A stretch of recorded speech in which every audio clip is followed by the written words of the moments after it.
Welcome to G Botany Centre. I am Vikas Kumar. तो आज हम लोग चैप्टर 4 जिसका नाम है जनन स्वास्थ्य रिप्रोडक्टिव हेल्थ इंग्लिश में बोलेंगे, उन्हीं को प्रारंभ करेंगे। इससे पहले हम लोग चैप्टर 2, चैप्टर 3 और क्लास में ही चैप्टर 1 हम लोग पढ़ चुके थे। आज चैप्टर 4 पर बात करेंगे। चैप्टर 4 इससे जनरली एग्जाम में 2 मार्क्स के तो पूछे ही जाते हैं, 1 मार्क्स करके 2 क्वेश्चन या फिर 3 मार्क्स का या 5 मार्क्स का 1 क्वेश्चन पूछे जाते हैं इस चैप्टर से। तो देखते हैं इस चैप्टर में क्या क्या पढ़ना है। तो पहले चैप्टर का जो नाम है, जिनका नाम है जनन स्वास्थ्य, इनसे संबंधित पहले जानना चाहते हैं कि जनन स्वास्थ्य आखिर है क्या, कैसे इसको परिभाषित करेंगे जनन स्वास्थ्य को। तो सामान्य अर्थ से इसको हम लोग कैसे परिभाषित करेंगे। जनन स्वास्थ्य को जनन स्वास्थ्य का सामान्य अर्थ यह होता है कि जनन अंग सही रूप से कार्य करे। जनन अंग जो है वो सही रूप से कार्य करे, उसी को हम लोग बोलेंगे सामान्यतः इनका यह अर्थ होता है कि जनन अंग सही रूप से कार्य करे। सामान्यतः इसको कह सकते हैं कि जनन अंग सही से कार्य कर रहे हैं, मतलब जनन स्वस्थ है। अगर सही रूप से कार्य नहीं कर रहे हैं तो वो उनका जनन जो है जनन स्वास्थ्य सही नहीं है। लेकिन WHO एक ऑर्गेनाइजेशन है, पूरे वर्ल्ड पर एक ऑर्गेनाइजेशन होता है जो स्वास्थ्य से संबंधित होते हैं, जिनका नाम है WHO वर्ल्ड हेल्थ ऑर्गेनाइजेशन, पूरा नाम है। ये तो कई बार सुनेंगे, कोरोना काल में तो इनका नाम कई बार आए हुए हैं। तो वर्ल्ड हेल्थ ऑर्गेनाइजेशन जो है प्रजनन स्वास्थ्य को परिभाषित कैसे किया है, इन्होंने बोले जनन स्वास्थ्य का सिर्फ ये अर्थ नहीं है कि सामान्य रूप से जनन अंग कार्य करे, यही इनका अर्थ नहीं है। इन्होंने बताया जनन स्वास्थ्य कई पहलुओं से संबंधित है। पहलू कौन किन से वो संबंधित है जनन स्वास्थ्य, तभी कहेंगे जब ये सभी स्वास्थ्य होंगे। जैसे शरीर का स्ट्रक्चर, शरीर का कोई ऐसा अंग ना हो जो जिसमें अस्वस्थ हो। भावनात्मक, जो अपनी सोच होते हैं, आप लोग थोड़ा बहुत अगर नोटिस किए होंगे कि जब अपनी सोच खराब कर लेते हैं तो उससे क्या होते हैं कि खुद डिप्रेशन में रहने लगते हैं। जब ज़्यादा नहीं सोचते हैं तो डिप्रेशन से बाहर होते अच्छे लगते हैं। तो वही कह रहे कि भावनात्मक, खुद की जो भावना है वो स्वस्थ होनी चाहिए, अच्छा होना चाहिए। व्यवहारात्मक, समाज में बता रहे थे कल कि मान लेते हैं कि इनका मैरिज होता, कोई एक कपल है, इनका शादी हुआ, शादी के 2 से 3 साल तक अगर उनको बच्चे नहीं होते हैं तो समाज में उनके नाम पर कई तरह के बात बोले जाते हैं। कोई कहते हैं वो बांझ है, तो ये तरह तरह की बातें किए जाते हैं। उससे क्या होते हैं, उसका व्यवहार उनकी तुलना में खराब हो जाता है। या फिर ऐसे हो जाते हैं कि किसी महिला को बच्चे नहीं होते हैं तो गांव समाज के लोग उनको कहते हैं कि ये बांझ है, इनका चेहरा नहीं देखना चाहिए, उनको पूजा में नहीं बुलाना चाहिए, जिससे उनका व्यवहार पर बहुत ज़्यादा प्रभाव पड़ते हैं। और चौथा सामाजिक, समाज उसको एक जैसा वैल्यू नहीं देते हैं, समाज में उसको अलग अलग तरह से वैल्यू देते हैं। तो इनसे भी उनका क्या था, मनोबल भावनात्मक उससे खराब हो जाता है, जिससे उनका जनन स्वास्थ्य खराब हो सकता है। जनन स्वास्थ्य खराब होना, इसके कई कारण हैं। एक तो है शारीरिक सही होना, जनन स्वस्थ रहेंगे। अगर शरीर स्वस्थ है तो जनन स्वस्थ है। भावनात्मक, उनकी सोच स्वस्थ है तो वो जनन स्वस्थ है। अगर उनका व्यवहार स्वस्थ है, मतलब उनके साथ कोई व्यवहार जो कर रही है, वो किसी के साथ जो व्यवहार कर रहे हैं वो अगर अच्छे हैं तो वो जनन स्वस्थ है। और सामाजिक, वो जिस समाज में रहते हैं वो समाज अगर अच्छा है, उनको ताना नहीं दे रहे हैं, तो वो समाज भी स्वस्थ है। तो जनन स्वस्थ को लेकर WHO ने ये 4 पहलुओं को रखे हैं। सामान्यतः इसको हम लोग क्या बोल रहे थे कि जनन स्वास्थ्य सही रूप से, जनन अंग सही रूप से कार्य करे, जनन स्वास्थ्य हो गए। लेकिन WHO ने कहा सिर्फ जनन स्वास्थ्य जनन अंग से संबंधित नहीं है, इन सबों चीज से जनन अंग संबंधित है। ये सब अगर सही होंगे तो जनन अंग स्वास्थ्य रहेंगे। चलिए, यहाँ तक क्लियर हो गए। ये पॉइंट को इंपॉर्टेंट कर लीजिएगा, जनरली इससे क्वेश्चन पूछे जाते हैं। जनन स्वास्थ्य संबंधी क्या क्या समस्याएं हैं, कि जनन स्वास्थ्य से क्या क्या समस्याएं उत्पन्न हो सकते हैं। तो इसमें है, पहला पॉइंट है जनन स्वास्थ्य से संबंधित जागरूकता का अभाव। जनन स्वास्थ्य में क्या क्या स्वस्थ होना चाहिए, जैसे कि शारीरिक, भावनात्मक, व्यवहारात्मक, सामाजिक, ये सभी स्वास्थ्य होना चाहिए, तभी जाके उनका जनन स्वास्थ्य सही रहेंगे। कह रहे ये सबों की जनन स्वास्थ्य से संबंधित जागरूकता का अभाव, ये सब जो जानकारी होना चाहिए लोगों को, ये जानकारी के अभाव की वजह से जनन स्वास्थ्य खराब हो रहा है। अगर लोग जान जाएं कि अगर किसी को ताना देना उसके और जीवन को और ज़्यादा प्रभावित कर सकते हैं तो उनको ताना नहीं देंगे। तो वो जानते ही नहीं है, इस वजह से वो उनको ताना देते हैं, जिससे उनका जनन स्वास्थ्य खराब हो जाता है। दूसरा है जनसंख्या विस्फोट, पॉपुलेशन एक्सप्लोजन। इसका क्या संबंध हो गया? देखिए, जनसंख्या ज़्यादा बढ़ेंगे तो तरह तरह के बीमारी होंगे, तरह तरह के बीमारी होंगे जिससे जनन स्वास्थ्य खराब होंगे। तो पॉपुलेशन एक्सप्लोजन भी एक बहुत बड़ा कारण रहे। लैंगिक रोगों का संचार, इसमें बता रहे थे कल, एड्स एक पीढ़ी से दूसरी पीढ़ी में जाते हैं, तो ये सब संचार हो रहे हैं, मतलब एक ट्रांसफर हो रहे हैं, one generation to next generation. वही कह रहे यौन रोग, यौन मतलब जन्म से संबंधित बीमारी एक पीढ़ी से दूसरी पीढ़ी में जा रहे हैं, इससे भी क्या हो रहा है, जन स्वास्थ्य से संबंधित समस्याएं उत्पन्न हो रही है। यौन रोग को छुपाना, बहुत सारे आज के यंग में अगर कोई यौन संबंधित बीमारी हो जाते हैं तो वो किसी को बताना नहीं चाहते हैं, उनको लगता है कि हम उनसे बोलेंगे तो वो क्या सोचेंगे। ऐसे इससे भी क्या हो जाते हैं, जन स्वास्थ्य की समस्याएं उत्पन्न हो जाती है, उनका जन स्वास्थ्य खराब हो जाता है। कम उम्र में विवाह, ये तो बहुत बड़ा मुद्दा है।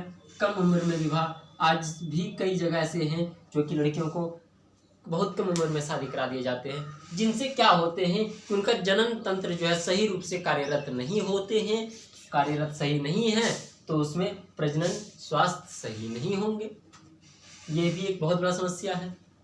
भ्रूण हत्या, भ्रूण हत्या जिसको हम लोग बोलते हैं एबॉर्शन, एबॉर्शन करा दिया जाता है। एबॉर्शन करवाने से भी क्या होते हैं, उनकी जनन स्वास्थ्य पर प्रभाव पड़ते हैं, ये भी समस्या है जनन स्वास्थ्य से संबंधित। गर्भ निरोधक उपायों की जानकारी का अभाव, गर्भ निरोधक हम लोग उसके लिए शब्द का प्रयोग करते हैं, वह विधि जिस विधि से सगर्भता स्थापित न हो उसी को हम लोग बोलते हैं गर्भ निरोध या गर्भ निरोधक। तो गर्भ निरोधक के लिए जो उपाय दिए हैं कि क्या उपाय का प्रयोग करें जिससे जो है सगर्भता स्थापित न हो, तो इसके लिए जो विधि है, ये उपायों की जानकारी का अभाव है आज के जनरेशन में। पहले के जनरेशन में ये सब के अभाव की वजह से जनन स्वास्थ्य पर बहुत ज़्यादा प्रभाव पड़ रहा है। ये सब कारण है कि जनन स्वास्थ्य संबंधित समस्याएं। अब देखिए, यहाँ से भी कैसे एग्जाम में क्वेश्चन पूछ सकते हैं। पहला क्वेश्चन पूछे जाएंगे कि जनन स्वास्थ्य को परिभाषित करें, तो हमेशा परिभाषित कीजिएगा तो WHO के अनुसार, क्योंकि WHO वर्ल्ड हेल्थ ऑर्गेनाइजेशन ने ये स्टेटमेंट को दिए हैं, तो इनको सबको ही को मानना होगा। अगर ये पूछे जनन स्वास्थ्य को परिभाषित करें या जनन स्वास्थ्य क्या है, तो आप इस पॉइंट को सिर्फ लिख दीजिए, आपका क्लियर हो जाएगा। अगर बोलते हैं जनन स्वास्थ्य संबंधित क्या क्या समस्याएं उत्पन्न हो सकती है, तो जितना मार्क्स का होगा उतना ही पॉइंट लिखिएगा। 5 मार्क्स का होगा तो 5 पॉइंट लिखना है, 3 मार्क्स का होगा तो 3 पॉइंट लिखिएगा। समझ पाए यहाँ तक? इनको नोट कीजिए, फिर हम लोग बात करेंगे आगे इससे संबंधित क्या क्या समस्या का समाधान करने के लिए सरकार ने क्या क्या कार्यनीति बनाए, इस पर बात करेंगे। चलिए इनको नोट कीजिए। तो अभी हम लोगों ने पहले समझे कि जनन स्वास्थ्य क्या है या फिर प्रजनन स्वास्थ्य क्या है। दूसरा, उसके बाद हम लोग समझे कि उससे क्या क्या समस्याएं उत्पन्न हो सकती है। अब इस समस्या को समाधान करने के लिए सरकार ने क्या क्या नीतियां बनाई, क्या क्या योजना बनाए, उसका कार्यनीति क्या रहे, तो वही बात करेंगे। अभी जनन स्वास्थ्य संबंधित कार्यनीति, जनन स्वास्थ्य संबंधित पहले समस्याओं को समझे, क्या क्या समस्या है, अब उसके लिए सरकार ने क्या क्या कार्यनीति बनाए, उस पर बात करते हैं। सरकार द्वारा ऑडियो विजुअल मीडिया के द्वारा लोगों में जागरूकता उत्पन्न करना। आज से कई साल पहले आप लोग भी गांव में कभी देखे होंगे कि जो है एक गाड़ी आते हैं, मैजिक या फिर कोई गाड़ी आते हैं, उसमें एक प्रोजेक्ट लगा होता है और उसमें दिखाया जाता है जन संबंधित समस्याओं को लेकर, एड्स के बीमारी में प्रचार किया जाता है और भी बहुत सारे तरह के बीमारी के बारे में वो प्रचार करते हैं। वो गर्भ निरोधक विधि के बारे में प्रचार करते हैं और ये भी वो प्रचार करते हैं कि 2 ही बच्चे अच्छे, हम 2 हमारे 2, ये सभी कथन को वो सब प्रचार कर देना स्टार्ट किया। सरकार ने सोचा कि लोगों को जागरूकता, ज्ञान पहले देना चाहिए कि छोटा परिवार खुशहाल परिवार, तो ये सब को उन्होंने प्रचार कराए, लोगों को समझाएं। तो एक ये सरकार ने अपना नीति अपनाया। ये नीति के अलावे भी उन्होंने एक और सुझाव दिए जो कि अच्छा होंगे। तो इन्होंने, सरकार ने क्या किए कि यौन संबंधित शिक्षा या फिर कह सकते यौन शिक्षा को विद्यालय तथा महाविद्यालय में अनिवार्य किया जाना। मतलब विद्यालय में यौन संबंधित, जनन संबंधित जो भी शिक्षा होनी चाहिए वो बच्चे को अनिवार्य कर दिया गया कि वो पढ़ना ही पड़ेगा। इसीलिए कि आप क्लास 8 से ही पढ़ते आ रहे होंगे प्रजनन संबंधित, मानव प्रजनन, या उससे संबंधित जो भी बातें होंगी आप क्लास 8 से ही पढ़ना स्टार्ट कर दिए होंगे। और विद्यालय और महाविद्यालय में इसको अनिवार्य कर दिया गया, इसलिए क्योंकि युवा अगर जानेंगे तो युवा जो है वो कई पीढ़ी के लिए ये अपनी ज्ञान को बांटेंगे। तो इसीलिए कि युवा को जानकारी देने के लिए विद्यालय और महाविद्यालय में ये शिक्षा को अनिवार्य कर दिया गया। और क्या किए, शादी योग्य जोड़ी को गर्भ निरोध विकल्पों की जानकारी होना। गर्भ निरोध बताएं कि जिससे सगर्भता स्थापित ना हो, वैसी विधि जिससे सगर्भता स्थापित ना हो। तो ये जानकारी शादी योग्य जोड़े को, जिस लड़का या लड़की का उम्र शादी योग्य है तो उनको जो है इसकी नॉलेज, इसकी ज्ञान उनको देना चाहिए, ताकि वो जो है जनसंख्या की वृद्धि ना करे। वो अगर जनसंख्या की अधिक वृद्धि कर देंगे तो उससे क्या होंगे, जनन स्वास्थ्य खराब हो जाएंगे। तो इसके लिए जो है गांव में एक आशा होते हैं, नाम सुने होंगे। आशा जो है गांव में महिलाओं को जाकर गर्भ निरोध से संबंधित ज्ञान देते हैं कि गर्भ निरोध में क्या क्या विकल्प है, गर्भ निरोध के लिए क्या क्या विधि है, किस विधि का वो प्रयोग कर सकते हैं। तो वो जाके गांव में आशा का काम है ये सब। अब 2016 में सभी सदर अस्पताल में, झारखंड में तो ये अनिवार्य हो गए हैं, बाकी बात सभी जगह धीरे धीरे खोल रहे हैं। 2016 में झारखंड में सभी सदर अस्पताल में या गवर्नमेंट हॉस्पिटल में क्या किए गए, एक युवा मैत्री केंद्र को खोला गया। युवा मैत्री केंद्र, इस केंद्र में शादी करने योग्य लड़का या लड़की को इस सेंटर में जाकर वो इससे संबंधित कोई समस्या है या फिर गर्भ निरोध से संबंधित कोई जानकारी चाहिए तो वो सभी जानकारी देने के लिए सेंटर को खोला गया है। 2016 में बीजेपी सरकार ने ये पहल किए कि ये चीज़ को होनी चाहिए हर एक सदर अस्पताल में। तो इसी लेके कई राज्य में ये लागू हो चुके हैं, धीरे धीरे बन रहे हैं सब जगह। झारखंड में भी तो पूरी तरह से लागू हो चुके हैं 2016 में ही। समझ पाए इस बात को? आगे बढ़ते। बच्चे का जन्म सरकारी अस्पताल में होना। पहले बच्चे का जन्म गांव में ही, गांव के जो दाई होते थे वो करते थे। तो सरकार ने बोले उससे क्या होते थे, हर 10 बच्चे का अगर 10 औरत का डिलीवरी हो रहा है उसमें से 4 बच्चे या 4 माँ मर जाती थी। पहले 4 बच्चे या 4 माँ, दोनों से या तो 4 बच्चे मर जाएंगे या तो 4 माँ मर जाएंगे, यही रेशियो पहले का था। तो फिर सरकार ने क्या नीति अपनाए कि जो दाई जन्म देते थे, दाई तो ऑपरेशन करते नहीं थे, बहुत सारे बच्चे सीजर से आज जन्म लेते हैं, तो वो तो साधन थे नहीं, उससे क्या होते थे, या तो बच्चे मर जाते थे या तो माँ मर जाते थे। तो सरकार ने सोचे कि जो है बच्चे को जन्म देने के लिए अस्पताल जो भी है तो अभी सरकारी अस्पताल में सरकारी खर्च में बच्चे का जन्म हो। तो इसीलिए सरकार ने क्या बोला कि बच्चे का जन्म सरकारी अस्पताल में होना। तो गांव में जो होते हैं आशा, वही जो है ये काम करते हैं। हर गांव में एक एक आशा होते हैं, वो क्या करते हैं, उस गांव में जो गर्भवती होते हैं जिनका बच्चा जन्म होने की कगार पे होते हैं उनको सरकारी अस्पताल में ले जाते हैं। इससे सरकार जो है उस औरत को भी पैसा देते हैं जो बच्चे को जन्म देते हैं और आशा को भी उसके बदले में कुछ कमीशन देते हैं। तो इससे लालच हो गई, जिससे जो है जनन स्वास्थ्य सही होंगे, मतलब मृत्यु दर घटेंगे। किसी भी देश का जनन से संबंधित मतलब छोटे बच्चे का मृत्यु दर या फिर गर्भवती माँ का मृत्यु का दर अधिक होंगे तो वो देश ज़्यादा विकसित नहीं होंगे। इसी लेके इस पर सरकार ने बहुत विशेष ध्यान दिया। नेक्स्ट पॉइंट, माँ तथा बच्चे का जन्म के बाद ख्याल रखना। सरकार आज ये भी कह रहे हैं कि जब किसी औरत का डिलीवरी होते हैं, बच्चे को जन्म दे देते हैं, तो सरकार उनको हर महीने 500 रुपये करके देते हैं, 9 महीने या 10 महीने तक या साल भर तक देते हैं, ताकि उस बच्चे का भी ध्यान रखा जा सके और माँ भी अपना ध्यान रख सके।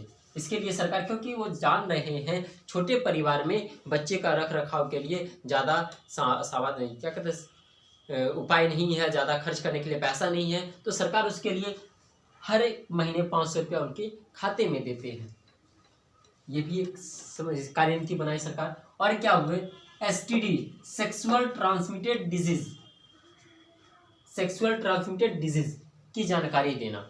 सेक्सुअल ट्रांसमिशन डिजीज, इसमें एड्स भी आते हैं। कहने का मतलब यौन से संबंधित बीमारी जो एक पीढ़ी से दूसरी पीढ़ी में जाते हैं, उस बीमारी की लोगों में जानकारी देना। उससे क्या होंगे कि अगर इस पीढ़ी में है तो वो इसी पीढ़ी में ठीक करवा ले, या फिर वो नेक्स्ट पीढ़ी में ये बीमारी को ना जाने देने के लिए जो जो उपाय है उस उपाय का वो समाधान करे। तो ये सब जानकारी सरकार ने सोचे कि देना चाहिए लोगों को। और वैसे कार्यनीति तो सरकार ने बहुत कुछ किए हैं, हमने तब इतना ही बताएं, इसके लिए बताने में बहुत लंबा चार्ट बन जाएंगे। उतना ही जानना चाहिए जितना एग्जाम में पूछे जा सके। ये भी अगर आपसे क्वेश्चन पूछे कि जनन स्वास्थ्य संबंधी सरकार ने क्या क्या कार्यनीति अपनाए, तो इसमें से जितना मार्क्स के होंगे, 5 मार्क्स के होंगे तो 5 पॉइंट उठाइएगा, 3 मार्क्स के होंगे तो 3 पॉइंट लिखिएगा। समझ गए? आगे बढ़ते हैं। सरकार ने एक प्रोग्राम बनाए परिवार नियोजन या फिर परिवार कल्याण, जिसको इंग्लिश में बोलते हैं फैमिली प्लानिंग। फैमिली प्लानिंग ये क्या है? भारत ने सर्वप्रथम 1951 में परिवार नियोजन कार्यक्रम को अपनाया था। पूरे विश्व में भारत ही इकलौता ऐसा देश थे जिन्होंने आज़ादी के 4 साल में ही उन्होंने ये समझ लिए कि एक योजना चलना चाहिए, परिवार नियोजन योजना, जिससे क्या होगी, जनसंख्या पे अपना पकड़ हो सके, जनसंख्या ज़्यादा ना बढ़े, जनसंख्या को अपने अनुसार से बढ़ने दें। किसी भी देश का अगर जनसंख्या बहुत अधिक है तो वो देश बहुत ज़्यादा विकसित नहीं हो पाएंगे। इसीलिए सरकार ने एक योजना चलाई, परिवार नियोजन या फिर परिवार फैमिली प्लानिंग। तो सर्वप्रथम पूरे विश्व में भारत ही एक पहला देश थे जिन्होंने 1951 में परिवार नियोजन कार्यक्रम को अपनाया था। दूसरा, आजकल इस कार्यक्रम को जैसे जैसे समय बीतते गए इसका नाम बदलते गया। आज इसका नाम हम लोग जानते हैं RCH, reproductive and child health care. इसका नाम बदल गए, क्या हो गए, reproductive and child health care. देखिए फुल फॉर्म याद रखिएगा सबका, RCH, STDS। देखिए STDS ये एस इसलिए लगा है कि ऐसे कोई फॉर्म नहीं होगा, छोटा एस लिखे, देखिए ऐसे। ये एस का मतलब ये हुए कि यहाँ पे डिजीज में एस रहना चाहिए लास्ट में, इसीलिए यहाँ पे एस लगा हुआ है। समझ गए यहाँ पर तक पूरी बात कि सरकार ने क्या क्या कार्यनीति अपनाए जन स्वास्थ्य को सुधारने में। उसके बाद उन्होंने एक बहुत बड़ा प्रोग्राम चलाए, कार्यक्रम चलाए, जिसका नाम है परिवार नियोजन। इसी के अंतर्गत उन्होंने बोले हम दो हमारे दो ही बच्चे अच्छे, सब रेडियो वगैरह में सुने होंगे आप लोग। तो यहाँ तक इनको अब नोट कीजिए, फिर आगे बात करते हैं कि और आगे इसके क्या परेशानी है, जन स्वास्थ्य से संबंधित क्या क्या परेशानी हो सकते हैं उस पर बात करेंगे। चलिए इनको नोट कीजिए। आज का क्लास अब यहीं ड्रॉप करते हैं, फिर कल हम लोग बात करेंगे आगे जनसंख्या विस्फोट। जनसंख्या विस्फोट का अर्थ होते हैं वृद्धि, बढ़ जाना, पॉपुलेशन एक्सप्लोजन। उस पर कल बात करेंगे कि पॉपुलेशन एक्सप्लोजन क्या है, पॉपुलेशन अगर बढ़ रही है तो उसका कारण क्या है, रोकने के लिए सरकार ने क्या क्या विधि को अपनाया। उसके बाद हम लोग आगे पढ़ेंगे गर्भ निरोध के लिए क्या क्या उपाय है, गर्भ निरोध के उपाय को पढ़ेंगे। फिर हम लोग आगे पढ़ेंगे प्रेगनेंसी, ये अबॉर्शन के बारे में। उसके बाद एक इनफर्टिलिटी है, बांझपन। उसके बाद चैप्टर समाप्त हो जाएंगे। समझ गए? चलिए अब कल हम लोग अगले टॉपिक पर बात करेंगे।